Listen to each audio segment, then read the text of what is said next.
back! This is part 3 of E3 coverage of Fall of Cybertron. Because there is just so much information going on, there was no way to contain it in 1 or even 2 parts, but we're at 3 now. So, yeah, let's go on, let's get ahead. We are going to be talking about pretty much right here, Escalation. I mean, we'll probably do a whole video on that because they have released a lot of information on it. I can't wait to see also multiplayer, as I keep saying, because yeah. But yeah, alright, so this video here is 30 minutes long. I'm going to recommend you watch it in its entirety. This is on GameInformer. I can put the link in the description of the video for you guys. And they do a really good job of pretty much covering all the... They cover everything that we know about Escalation. There are different difficulty modes. I'm going to go ahead and I'm going to turn off the volume. There we go, and I'm going to go ahead and just start playing it. Let's go ahead and just skip in there. Alright, so we have Megatron.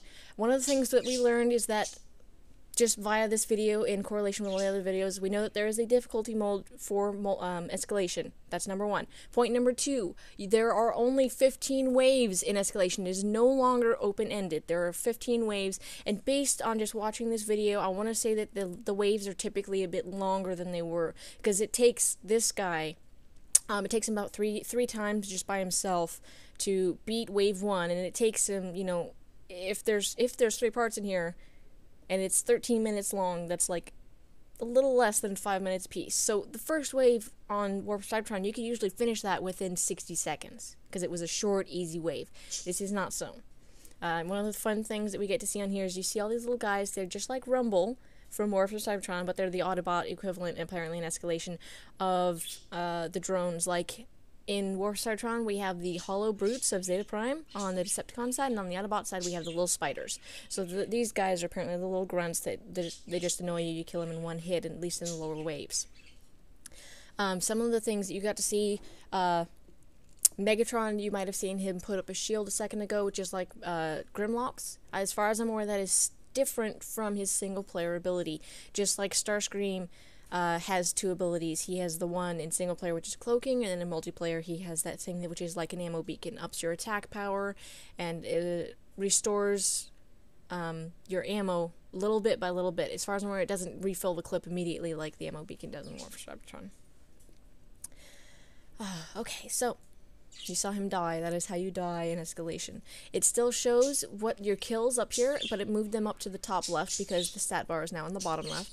You still have your score up here, which you still use to buy weapons. The weapons are still scattered about on the map in specific places, like for this one, the thermal rocket launcher, which is a heavy weapon. You saw that it was yellow. There are still ammo pickups like that one in the map. However, let's talk about this first. These are like little loot cases. They will have, it's for 250 points, you will get a random weapon or grenade or object or whatever else. So you can get a really good one or you can get a really bad one. All for 250. So back to the ammo, apparently that does not, you cannot all buy ammo as much as you want. They're saying that they are forcing you to be cooperative by making the ammo, I don't know if it's timed, if it refreshes after a certain amount of time, or if it's wave by wave. But I know that you can only buy the ammo from a specific position once every so often. They emphasize that. You cannot just all, you know, go buy ammo whenever you feel like it. You have to work as a team and say, okay, who is lowest on ammo, who needs it the most, and, you know, maybe you want to wait until you run completely out of ammo to say, alright, you guys, I have to run in there and grab ammo, cover my back. That way you guys will, you know, and you'll even be using your ammo more wisely. You'll be saying, okay, I need to pick up this gun, I need to pick up a heavy weapon so I have more ammo to use between ammo pickups. They do still have different sections that you can unlock. Just like in War for Cybertron, you had doors that you could open to go to new areas, to get new guns. They still have that in this Escalation mode. You can see he just transformed into a tank. He's using his tank cannon, and I love the effects that they use on him. I love the tank effects, just the cannon blast and everything. You can also see, whenever he knocks down his overshield like that, whenever it restores itself, you will always see the little cone of overshield come up over him, like it did right there. What else? Oh, the different characters are sort of like different classes in Escalation. Because their abilities are different in Escalation, for instance, Megatron has a shield, a hold-on-to shield. It's not one of the pop-up shields, which apparently they do have, but it's on a different character. So he has a hold-on shield that he can do. Shockwave has, you know, a repair ray. Starscream has that sort of ammo beacon thing going on. And Soundwave, I can't remember what his is, but you will see it if you watch this video. He also is one of the characters that they showed in this video, is available for Escalation. I assume that all the single-player characters will be available by the end, at least, by release. But in here they only had the 4 characters available, and they only played Megatron and Starscream. But obviously, each of these characters are preset. You cannot change the stats on them as far as I'm aware, besides upgrading your weapons in-game, which you can do. In Escalation, you can upgrade your weapons. Here's where they open one of the doors.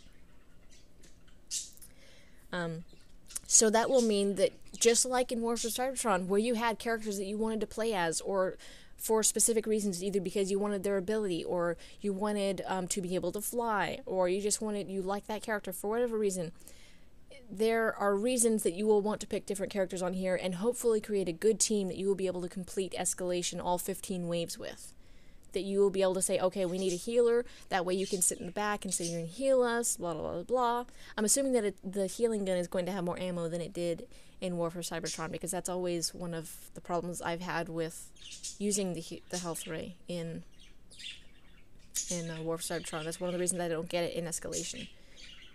You know, healing grenades are much more effective, and then obviously not getting hit, you know, not dying. Something else fun to note is that while they are playing this one thing right now by themselves, single player in Escalation, it's just him, this is also apparently on easy mode.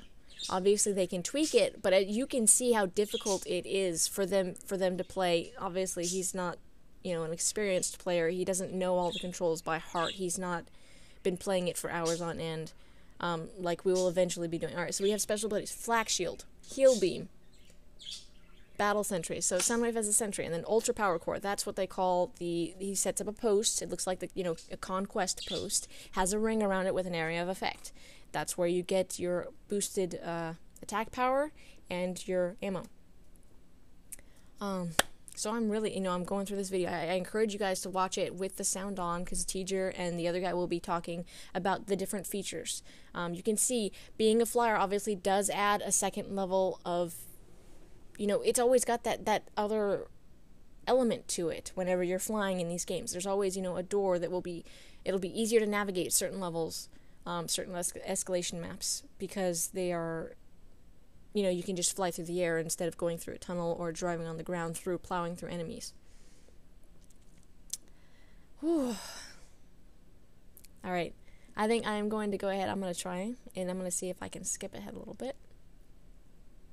And see if I can get him. I know it's near the end when he puts out that thing. Alright, so it was right, that was, at the end of Escalation, when you have only 3 enemies left, give him a second, he'll go ahead and he'll complete that. He'll get to the point where he kills one of these enemies. But at first he's going to open one of the random things, and he's going to use the Gear Shredder, which is we saw that earlier in part 2, I believe. Alright, so here we go. He's going to kill this guy, kill a couple of guys. Give us a second. Now you see that bar that comes across the screen? It goes all the way around the room. It's a scanner. It will show you, when you only have so many enemies left in Escalation, where the enemies are at. You can see there's a little triangle that always shows, no matter where he's at in the room, that will help you home in on those last few enemies. That way you don't have to go running around trying to find them. So there we go. Isn't that exciting? Alright, so I'm going to try and see if I can go back, because I did miss the part where, I think right here is where he sets up his little sentry. Not his sentry, his little, ammo beacon thing. Did I miss it? I think it might have run out already, because it was right in that area. That'll give you an idea of either if he turned it off by himself, or if the time that it is active is actually fairly short. And you can see he's running out of ammo by running, by himself. There's no one else, taking the ammo. He just had a hard time finding ammo, I think. And you can see, obviously, heavy ammo and primary ammo are still separate in Escalation like they are in the single player that we mentioned, which was different. Alright, so here we go. He should be setting up that little ammo beacon thing.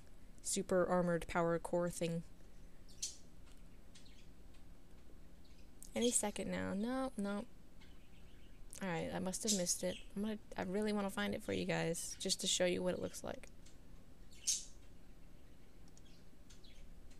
Alright, let's see if we can... No, it won't... Okay.